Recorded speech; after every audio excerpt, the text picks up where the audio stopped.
Welcome back to my channel Sudha unfiltered. और आज थोड़ी चटपटी रेसिपी लेके आई हूँ क्योंकि अब सारे फेस्टिवल स्टार्ट हो गए हैं। एक तरफ से सावन तो चल ही रहा है, फिर रक्षाबंधन आएगी, जन्माष्टमी आएगी और फिर गणेश चतुर्थी आएगी। तो बहुत सारी मिठाइयाँ भी शेयर करूँगी, मिठाइयों की रेसिपी। बट आज मैं थोड़ी चटपटी मटर टिक्की चाट की रेसिपी लेके आई हूँ।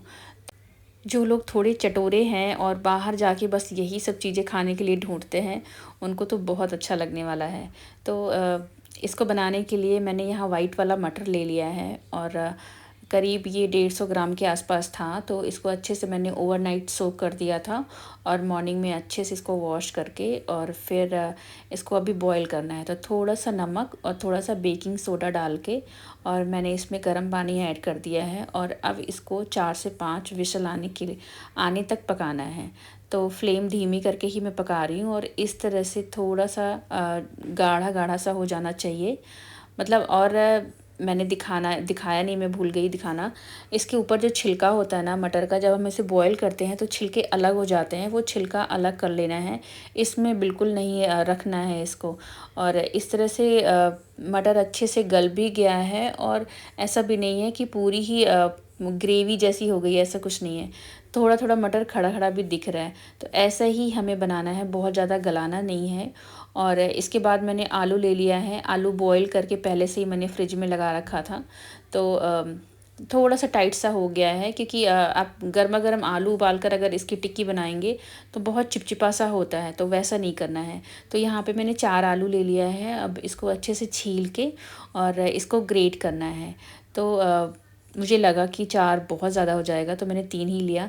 और इस तरह से इसको ग्रेटर से ग्रेट कर देना है। आपको मैश नहीं करना है हाथ से, नहीं तो आप कितना भी मैश कर लो वो थोड़े बहुत गुठली जैसी रह ही जाती है। तो इस तरह से अच्छे से इसको ग्रेट कर लेना है। ग्रेट करने से ना जब हम इसकी टिक्की बनाएंगे तो बहुत ही सॉफ्ट सा, जैसे हम आटे का पेड़ा लगाते हैं उस तरह से बन के तैयार होता है। तो तीनों आलू मैंने यहाँ पे ग्रेट कर लिया और ग्रेट करने के बाद इसमें मैं डालूँगी 2 चम्मच के आसपास कॉर्नफ्लावर।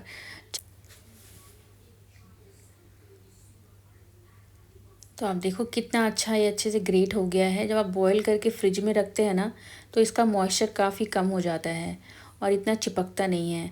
तो यहाँ टेस्ट के अकॉर्डिंग मैंने नमक ऐड कर दिया है और जो मटर को बॉईल किया था उसमें भी नमक था, तो इसलिए मैंने आलू में ना नमक कम ही ऐड किया है। नहीं तो फिर जब सारी चीज़ें एक बार कंबाइन करेंगे ना तो वो बहुत नमक हो जाएगा। और जैसे कि मैंने बताया था कॉर्नफ्लावर भी ऐड कर दिया यहाँ पे। कुछ ज़्यादा नहीं किया है, बस 2 चम्मच ही ऐड किया है क्योंकि फिर आलू का टेस्ट नहीं आएगा, वो कॉर्नफ्लावर का ही टेस्ट आएगा। तो आप इसको ना कम ही रखो आलू के कंपेयर में। तो बहुत अच्छे से इसको मैश कर लेना है और एक डो फॉर्म में आ जाएगा। आप देखो मॉइस्चर तो है ही नहीं, बिल्कुल डो फॉर्म में आ जाएगा। और इसकी छोटी छोटी सी टिक्कियाँ बना लेनी है क्योंकि इसे हम तवे पे फ्राई करेंगे। और इतना अच्छा लगता है। अगर आपको टिक्की नहीं भी बनानी ना, इससे स्नैक्स भी बहुत अच्छा बन जाता है। उसकी रेसिपी मैं नेक्स्ट वीडियो में शेयर करूँगी। तो इस तरह से छोटे छोटे पोर्शन मैंने ले लिया है और बहुत आराम से टिक्की बन जाती है। चिपकती भी नहीं है कि आपको ऑयल लगाना पड़ेगा या कुछ भी ऐसा। बहुत आराम से बन जाता है, सूखा सूखा सा बिल्कुल। और इसी तरह से बना के और यहाँ मैंने रख लिया है करीब 5 टिक्की बनी है ये। और अच्छे से राउंड शेप में मैंने कर लिया है क्योंकि इसको हम फ्राई करेंगे। जैसे हम बाहर देखते हैं ना, जब स्ट्रीट स्टाइल खाने जाते हैं कहीं, तो वो बड़े से तवे पे बहुत सारी टिक्कियाँ वो रखे रहते हैं और जैसे हम उनको बोलते हैं, ऑर्डर देते हैं, उस टाइम वो सेकना स्टार्ट करते हैं। तो वो ऐसे ही करके रखते हैं, तभी वो इतनी क्रंच बनती है और अच्छी बनती है क्योंकि उसको सिकने में भी बहुत टाइम लगता है, 5-7 मिनट। और अच्छे से उसको पूरा कुरकुरा होने तक अच्छे से सेकते हैं। तो सारी टिक्कियाँ मैंने बना ली हैं और अब इसे एक बड़े से तवे पे, जो नॉन स्टिक तवा है, उस पे मैं फ्राई करूँगी। और यहाँ पे तवा ले लिया है, इसमें ऑयल मतलब ये ऑयल तो कम ही लगता है, यहाँ पे नॉन स्टिक है तो बहुत 2 से 3 चम्मच के आसपास ही ऑयल डाला था मैंने। और जैसे जैसे इसको भूनेंगे ना अच्छे से, तो फिर उसमें ज़रूरत पड़ती है उसके बाद मैं ऐड कर देती हूँ। बट स्टार्टिंग में थोड़ा ही ऑयल ऐड किया है इसमें। और तेल अच्छे से गर्म हो जाएगा, उसके बाद हम इसमें टिक्कियाँ सारी अच्छे से एक साथ रख देंगे। तो इसका यही होता है कि अगर आपको जैसे जैसे खाना हो आप उसी टाइम सेक लो गरमा गरम, तभी वो और भी क्रंची होता है। तो इस तरह से सारी टिक्कियाँ रख दूँगी मैं, और फ्लेम भी हाई है तो दोनों तरफ से सेक के और फिर थोड़ा सा प्रेस करके और अच्छे से सेकेंगे। अगर आपको ऐसे शैलो फ्राई नहीं करना है, तवे पे नहीं सेकना है, तो आप डीप फ्राई भी कर सकते हो। आप थोड़ा सा डीप फ्राई कर लो और जैसे ही टिक्कियाँ सिक जाएँ उसके बाद आप शैलो फ्राई में थोड़ा इसको प्रेस करके और क्रंची बना सकते हो। तो मैंने इस तवे पे इसलिए किया है कि मुझे थोड़ा ऑयल कम ही यूज़ करना पड़े, नहीं तो पोटैटो है और इसमें कॉर्नफ्लावर है तो ऑयल तो जाता ही है। अगर हम डीप फ्राई करने जाएंगे ना तो बहुत सारा तेल पी लेता है ये। तो इसलिए मैं इस तरह से कर रही हूँ तवे पे, और तवे पे करने से थोड़ा बाहर वाला ही टेस्ट आता है कि अच्छे से आप धीरे धीरे सेक रहे हो, क्रंच कर रहे हो। इस तरह से प्रेस करके मैंने किया, और ये जो कुरकुरापन इसका होता है ना टिक्की का, वो जब हम चाट बनाते हैं तब वो खाने में बहुत अच्छा लगता है, बिल्कुल क्रंची सा। तो जैसे ही सिक गया मैंने थोड़ा थोड़ा सा इसको प्रेस कर दिया है, और प्रेस करके दोबारा से इसको, तो इसी वाले प्रोसेस में ज़्यादा टाइम लगता है इसको सेकने में, क्योंकि अगर पूरा ही फ्लेम ज़्यादा कर दो तो वो ऊपर से तो कलर चेंज हो जाएगा ब्राउन कलर का, बट वो अंदर थोड़ा कच्चापन रह जाएगा। तो इसलिए इसमें अच्छे से इत्मीनान से आप फ्लेम को लो करके हाई करके, जैसे ही आपकी टिक्कियाँ सिक रही हैं उस तरह से बहुत अच्छे क्रंची होने तक सेकेंगे। और आपको अगर पता लगाना है तो आपका जो स्पैचुला है या स्पून है, जो भी है, चाकू है, आप इसके ऊपर रब करोगे ना तो पूरा जो क्रंच वाली आवाज़ आती है ना, बिल्कुल वैसे आएगा। तो अभी ये काफ़ी सख्त हो गया है और कुरकुरा भी हो गया है, और मैंने दोनों तरफ से अच्छे से सेक लिया है इसको। तो मुझे करीब 7 से 8 मिनट हो गया इसको सेकते हुए, और ये बहुत अच्छा सा सिक गया है। ऑयल मैंने कोशिश की है कम से कम यूज़ करूं। अच्छे से पक तो गई हैं टिक्कियाँ, बट ऑयल कम ही यूज़ किया है मैंने। अगर हम इसको शैलो फ्राई करेंगे ना तो बहुत ऑयल पी लेता है ये। तो मैं थोड़ा उन सब चीज़ों से बचती हूँ कि खैर चाट खाना है, बट थोड़ा ऐसे परहेज़ भी करना है क्योंकि बहुत ऑयली भी हो जाएगा। तो इस तरह से मैंने सेक लिया है, और अब इसकी करेंगे प्लेटिंग।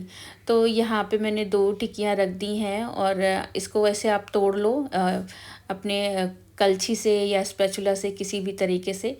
और ये इतने अच्छे से सिका है ना पूरा क्रंची, इस तरह से इसको तोड़ लेना है, और इसके बाद इसमें डालेंगे मटर। तो यहाँ मैं बस 2 टिक्की का अभी बना रही हूँ, क्योंकि 2 प्लेट मुझे बनाना है, उस अकॉर्डिंग आप चाहो तो सारी एक साथ ही बड़ी प्लेट पे प्लेटिंग कर सकते हो। और अब इसके ऊपर डालेंगे गर्मा गर्म मटर। तो आप देखो मटर की ग्रेवी इतनी अच्छी लग रही है, मतलब कुछ खड़े मटर भी हैं और थोड़ा सा उसमें ग्रेवी भी है। और अब मैंने एक टिक्की ऊपर से भी रख दिया इस तरह से, और अभी यहाँ पे मैं काला नमक ऐड कर रही हूँ। तो चाट वगैरह में ना काला नमक आप ज़रूर से डालो, इसका बहुत अच्छा टेस्ट आता है। तो वाइट नमक नहीं मैंने डाला है क्योंकि वो टिक्की में भी पड़ी है, मटर में भी पड़ी है। तो बस थोड़ा सा काला नमक डाला है, ज़ीरा पाउडर डाला है, और आपको अगर चाहिए तो लाल मिर्चा भी डाल सकते हैं। मैं वैसे अवॉइड कर रही हूँ, मैं यहाँ ब्लैक पेपर डाल रही हूँ। और इसके बाद इसमें दही डाली मैंने। दही बिल्कुल चीनी नमक कुछ भी नहीं पड़ा है, प्लेन दही है ये। अच्छे से उसको फेंट लिया था मैंने बहुत। और अब इसमें मैंने डाली है तीखी चटनी। तो इसमें लहसुन है, अदरक है, और टमाटर है, दही है। ऐसे ही मैंने एक तीखी चटनी बना ली है, उसको ऐड कर दिया है, और ऊपर से अब टोमेटो केचप।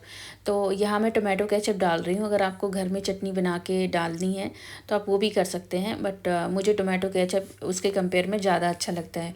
और अब बारीक कटा हुआ ढेर सारा प्याज और सेव वाली नमकीन जो थोड़ी चटपटी सी तीखी सी होती है वो डाल दिया, और ऊपर से थोड़े से चुकंदर के लच्छे काट के मैंने ऐड कर दिए। और अब ये पूरी तरह से सर्व करने के लिए तैयार है। मतलब अगर आपको कुछ और ऐड ऑन करना है तो आप कर सकते हो, बेशक है, आप बूंदी भी ऐड कर सकते हो, अनारदाना भी ऐड कर सकते हो। बट ये इतना टेस्टी लगता है, मैं इसी तरह से बनाती हूँ। इतना चटपटा सा होता है ये चाट, मतलब आपका पेट भी भर जाएगा और सारा फ्लेवर आता है। और जो आलू का जो क्रंच है ना, जो टिक्की बनाई है वो बिल्कुल सॉफ्ट नहीं होती। सारी चीज़ें आप मिक्स कर दोगे ना, बिल्कुल सॉफ्ट नहीं होती, बहुत अच्छी बनती है। तो फेस्टिवल का सीज़न है, आप मिठाइयाँ तो बना ही रहे हैं, इसको भी ट्राई करो और मुझे ज़रूर से बताना आपको कैसा लगा। तो मिलते हैं नेक्स्ट वीडियो में, बाय बाय।